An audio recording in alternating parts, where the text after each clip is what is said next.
what you just saw was a pretty awesome video. But in reality, what you saw was a transition of a societal thought process of what an NFT is. Everyone in the room probably has a concept of what they think an NFT is. And that video there showcased a whole new concept, which is businesses utilizing NFTs in a manner that makes sense for that business. And it's not an art piece, it's not a collectible, it's not an investment, it's not a financial security, but instead it's something that you're able to redeem at like a POS terminal, where it ties into a CRM system for a hotel, it ties into APIs for any IoT device or any internet connected device. You have hundreds of possibilities with NFTs, and we'll talk about it more. But that was just showcasing how seamless it is for a brand to go on. You can get a marketing intern to run a month-long campaign through NFTs, essentially risk-free, and there's no friction. And we'll talk about the no friction part and the crypto part, because that's the number one issue, and that's why we've seen a lot of lack of adoption with NFTs. But yeah. Wow, I mean, Zach, that sounds all great, but people are still asking the questions. Are NFTs dead? I'm sure you're being asked quite a lot by, just a normal crowd as well as the Web3 crypto crowd. Just tell us about the rise and falls of NFTs and what went wrong. I gave a talk at the Polish Hearth Club in London, where the late Queen would have her birthday parties. It was a private event, and it was titled, NFTs are dead, long live NFTs. Because NFTs, as we know it, are dead. As I touched on, that societal perception has died in this sense. And it's partly my fault as a CEO of an NFT marketplace. But what it is as a group, not collectively, there's no cabal, there's no group of people making these decisions, but as a group, we all decided to focus on art and collectibles because that was the low-hanging fruit. And then the next low-hanging fruit was like game items and metaverse, right? But we never expanded up the tree. And then when the bubble burst, so to speak, and these financial speculations collapsed, it seems like NFTs are dead and worthless. But what our company does, Mintable and Mintology, is we provide businesses such as MasterCard, casinos in Vegas, publicly listed companies here in Singapore, the Royal Bank of Australia, of the Singaporean High Court, all these governments, institutions, agencies, colleges, multi-billion-dollar companies, ways for them to use NFTs that are not artwork and collectibles. And I want you to think about it in a really simple way, which is, imagine using your phone on a smart lock, and it opens up the door to an Airbnb only because on your phone you have an NFT. You don't have any crypto. You don't own a wallet. You don't need Bitcoin. You don't need Ethereum. You went on Airbnb. You pay with your credit card, but you unlock the door with your NFT. That asset, that digital asset, your reservation, that is not an investment. That's not a security. No one's going to buy that off of you. It's going to expire once your reservation is up. But that asset unlocks so many potentials for Airbnb. It unlocks so many potentials for so many different industries. And I think that is where people don't realize when they say, that's why the title was NFTs are dead, long live NFTs. Because yes, NFTs are dead as we know them. The PFPs, they're down 99%. When something's down 99%, I mean... Right, that goes, 500,000 monkeys with NFTs. And PFP stands for profile picture. Anyway, I think Jasper likes to describe Web3 and crypto, you guys use so much like 3 acronyms, like the NFTs, whatever, LFGs and things like that. So I think Zach is the perfect person to decode all these terms and also why NFT is relevant to all of us, not just in the Web3 and a crypto community, right? And you touch upon some of the examples, real world examples, and some of your very interesting clients from, from the law enforcement, from the government, from, let's say, Airbnb, and tell us, why should other industry or any industry adopt NFTs, especially particularly around music, sports, gaming, brands, and how do they adopt NFTs and having the general understanding of NFT in the right way? So that's a two-part question, general understanding of NFTs and how to adopt it. And I'm going to reply with a question. How does any industry or business implement a website? And how do they understand how to implement that website? Because that's what you just asked me, but we replaced the word website with NFTs. Right. And so when you think about it that way, how does any business make a website? Well, they hire or they do it in-house, but they hire someone back in the early days of the internet, right? They'd hire a web developer. They didn't have all these easy tools like Shopify and WordPress, things like that. They would hire or they have a developer do it in-house, development studio. And so when you talk about NFTs, you say, one, how and why, it depends on the industry. Whether you're gaming, whether you're AI, whether you're retail, or whether you're music, or entertainment, or whether you're supply chain. A coal mine can use NFTs, just like a farmer in the Philippines can use NFTs, but Prada, Louis Vuitton, and Starbucks also can use NFTs, all in different ways. Just like how Netflix and Yahoo.com are both websites, but completely different business models. Now, the second part of your question is a lot harder, which is how do you get the NFT to apply to my business? How do I get out of this speculative investment? Yeah. I don't want like security issues if I'm in the U.S. Exactly. Legal issues, and we get this a lot. Compliance issues, right? Yeah. We've talked to some of the largest companies on the planet. You can go down the list of the top 20 companies, and probably 95% of them we've talked to about implementing NFTs. And legal, compliance, regulation, always the number one concern. And so one of the things that I like to talk about and showcase as a client we have, which very strict to get through, was a casino in Vegas. And now, when you think about NFTs, you already are thinking speculative investments. And then I say casino, you're like, whoa, okay, now we're really getting speculative gambling. No. So hear this out. And this is really, really cool because the results speak for themselves. This casino implemented in the slot machines Lucky Charms. That's it. It's just a lucky charm. In America, we have a little lucky charm. It's a rabbit foot. And you'll bring it along, and people think it's lucky, right? If it's the year of the dragon, you might have a dragon, right, as your lucky charm. If you were born in the year of the rat, you might have a rat as your lucky charm, right? People are superstitious that are gamblers. And the casino knew this. The casino came to us and said, hey, we want to use NFTs. They can't be gambling. They can't be securities. They have to be approved by the Nevada Gaming Commission Board, which is stricter than the SEC, actually. So there was a whole legal compliance back and forth. In the end, to cut this long story short, their casinos, in every slot machine on the floor now, when you swipe your membership card, it will automatically create you a wallet. You get Lucky Charms NFTs, and then you can select which Lucky Charm you want to gamble with, right? It doesn't affect the gameplay at all. It's literally just like a Lucky Charm. And if you win, it levels up. Then you can also trade with other people. So maybe I have a Phoenix, and I want a jackpot, and it got to level 10. And so you're really superstitious, and you want to buy it off of me because you think you're going to win the jackpot because you have that lucky charm. Well, the way that they wanted to manage that, again, because of regulation and concerns, was it went all through in-house chips in the casino. So it would actually be cash transfers that are settled at the counter of the casino.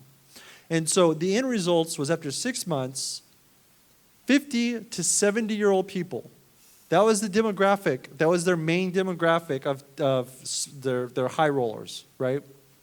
50 to 70-year-old, 500,000 of them have a crypto wallet. They had over 2.5 million NFTs. Wow. And they don't even own Bitcoin. They don't own crypto. They don't even know, really, that they have a blockchain wallet. But they're interacting with NFTs. And they're doing it in a manner where, again, they're 50 to 7 years old. We have a theory. Or not really a theory anymore, but it's a thesis in our company, which is the mom test. And it's if my mom can't do it, then we can't ship it, right? And so that video showcases a really easy platform that my mom should be able to use. My mom can't use Facebook. She's a construction worker. I mean, that's amazing. I think a lot of the Web3 chatters, people are like, if you can explain the concept of Bitcoin to your grandparents, then that's a win. I think that's exactly what Zach was just mentioning. And I think with the, I guess, analogy with the casinos, I think a few things that I picked up is the onboarding sort of process is extremely easy, and people didn't even feel like they become onboarded into the Web3 sort of NFT sort of blockchain environment, right? So you don't have to worry about, oh, what is a wallet? Right. Is that a physical wallet or something like that, right? No, you're absolutely right. That's actually one of our key selling points is when we talk to a company, how many people here know that Netflix is hosted on AWS? Anyone know that? We got one guy over here, or maybe a few more. Most people don't know that. You know why? Is because AWS doesn't make you say hosted by AWS or powered by AWS, and neither do we. And so a lot of the things that we get is we have a massive corporation come in and they go, we don't want to have them install a wallet. We don't want them to have to go to Coinbase or Binance and buy and invest crypto, do KYC, all that stuff. We want to keep them in our app. We have our own app, our own loyalty program. And we say, yeah, no problem. They never have to go to our website. They never have to interact with us. They don't even have to know our name. Everything's handled through you, stays in your ecosystem, and there is no onboarding. So they don't have to get a crypto wallet. They don't have to go download something. They don't have to leave the Starbucks app. They don't have to leave the loyalty website. They don't have to leave whatever it is that they're doing, and they get to stay inside the ecosystem. Singapore's Comic-Con event happened here, and we were their official photo booth sponsor and NFT sponsor. And what we did was we did a campaign around the event where you would go, you got a custodial wallet, you would get special gems. Once you collected all the gems, you won a prize. And the whole reason that we did this was because the business that throws the events has problems with touch points. And I'm sure any event organizer in the room or anyone that's been to big events knows that when you have a big event, there's certain areas that people just don't wander off to. So how do you get those people that paid for that booth to be able to get the money that they paid for that sponsorship? So they make a touch point there. And so now you're gamifying Comic-Con, which is already a gamified experience, so this is a perfect, it fits the model. We've fit NFTs to the business, and that's the whole goal, which answers your second question of how do you do it. And then now the people that are actually, paying money to the event organizers are seeing a return, an ROI, because they have hundreds of people coming to their booth because that's where they get one of the gems. And they need to get all 5 gems because then once they get all 5 gems, they get a special prize, right? And maybe that special prize is with the cosplayer, or they get a photo with like their favorite superhero, whatever it may be, right? There's all these ways that you can interact, engage. You can increase your bottom line just purely with profit. You can reduce the cost by using NFTs in a lot of ways too. When we talk to governments, a lot of it's about reduction in cost, transparency, security. When we talk to sustainable companies that are focused on carbon credits and CO2 reduction, a lot of it is about transparency, verifiability, and the perfect way to represent something that is digital and be 100% verifiable is an NFT. So when you ask, how do you implement it for your business? I would actually say you should talk to us and we'll tell you, because that's what we do is we sit here, we talk to hundreds of businesses. You should see all the business cards we have. And we tell them, this is exactly how you should do it based off of what your needs are, your criteria is, what you want met. And then they give us feedback and they say, you know what, we would like it this way, or our lawyers need it this way, or this regulator requires this. And we help devise the perfect solution for them. In a lot of ways, they don't actually even need our help because our documentation is so well. The last presenter was talking about ChatGPT. I trained a ChatGPT model with all of our code and APIs that will code it all for you. So you could have a junior person go and talk to an AI and have the NFTs integrated via AI automatically into whatever system you have. So it's pretty frictionless. Wow, everything sounds too good to be true almost, Zach. But I think this is exactly what you're set out to do with everyone, right? And I think sitting over here, we also have a lot of different audiences from brands, from music, from sports. I think a lot of the times thinking about fan engagements, right? Utilizing NFTs, gamification, as you described. I think NFT plays a very important role. I think sometimes people don't even know how to start and where to start, what right questions to ask right? And this is something that you can help them to resolve, right? Sounds like NFT is almost like AI. You can help with everyone, but I think, I think it's good for you to share with everyone, right? Like how do they even start questioning themselves? How should I get NFT involved with our business? Yeah, and I cannot say that NFTs apply to every single business, okay? There are a few businesses out there that I have been stumped on myself, where I've been like, I could not see an application for an NFT in any way, shape, or form, right? But it's a very small subset of businesses. Almost any business, especially if it's an online or if there's any online aspect of your business, then you can utilize NFTs in any way. The number one advice, though, on how you can think about this, or should my business use this? Should I bring this up to my boss? Or should I bring this up to a director level and say, hey, maybe we should look at this and see if there's a strategy here. Can we increase our engagement? Can we reduce our costs? Can we increase our bottom line? Can we, retain more customers? The way that you get that thought process started, and we just actually had a workshop with a government agency here on NFTs where I went through this with the whole workshop. Think about it, and then I keep repeating it like a record, but think about NFTs like websites, because a website can be anything. It could be Netflix, it could be a blog, it could be an illegal website that sells guns or something, right? It could be anything.